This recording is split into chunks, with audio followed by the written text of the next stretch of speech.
Alam mo na hindi nakaintindi.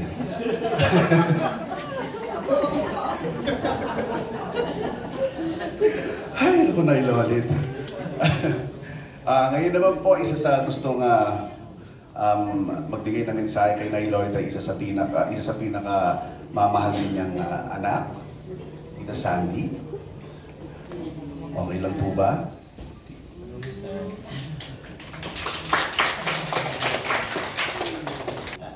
But anyway, yes, noong 1996, at kapapanganak ko lang sa bunso namin. That was a time na andun si Nay Lolit. Actually, I asked her to come. Kasi nga, at that time walang manager si Kuya Bomo. Napapagod din ako sa scheduling, sa pag-meeting, ako nag-aayos lahat. At saka that time na tapos na yung scandal. Opo. Anyway, when she came, ano pa ako noon, ang lakas pa ng effect ng sa akin, anesthesia. So rungaw na rungaw ako. Didilat ako, nakita ko, Hanay, yun. Tapos sa kabilang side yung asawa ko, mag-usap na kayo. Tapos bilang nakatulog ako. Mamaya magigising ulit ako, tag-usap na kayo. Ganun lang. And then, makakatulog uli ako. And she stayed. She really stayed hanggang sa gabi. Tapos, pagising ko, and then I remember, tama sinabi mo, may pagka-unprofessional si Nay Lolit sa scheduling. Yung pangalawang gising ko, sabi ko, Nay, ikaw na manager, pero wala kang pakialam sa schedule. Ako ang taga-schedule ni Christopher. Ay, oo, ganyan-ganyan. And then, that was 29 years ago. So kung ano yung age ng bunso ko, yun yung tagal na pinagsamahan namin ni Nay Lolit.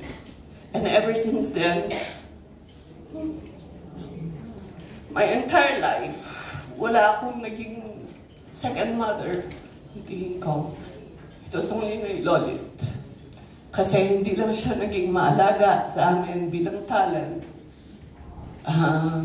Naging nanay siya talaga. Everyone who really truly knows her well, talagang alam niyo kung gaano kalalim siya magmahal and mag-alaga sa mga taong gusto niya. Alaga niya, paglalabang ka niya, gano'n.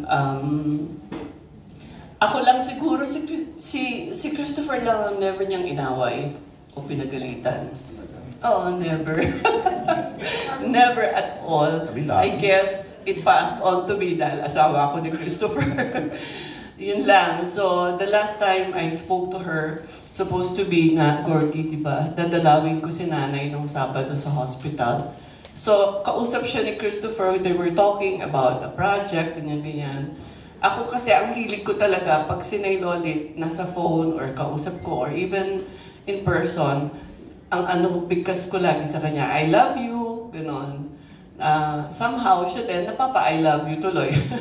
So, nung huli, dumaan lang ako, kausap ni Christopher sa telepono, sabi ko, I love you, Nay, gano'n. Hoy, Sandy! Yan.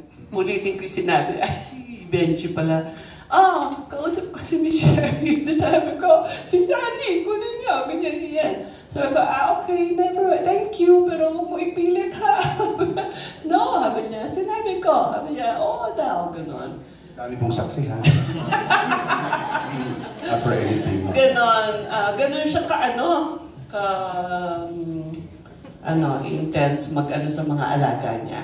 Ayaw niyang hindi niya kami pinababayaan talaga.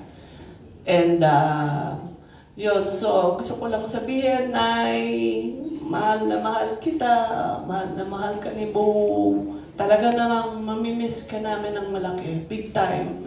Big time talaga, mamimiss ka namin. Sabi nga ni Boy, paano na ako? Sabi ko, bahala na. Diyan naman si Gorky. Si Bernardo. Ay, huwag na lang. Anyway, and yeah, you know, si Hector is easy and stupid. She's really, really, truly loved by so many. By so many.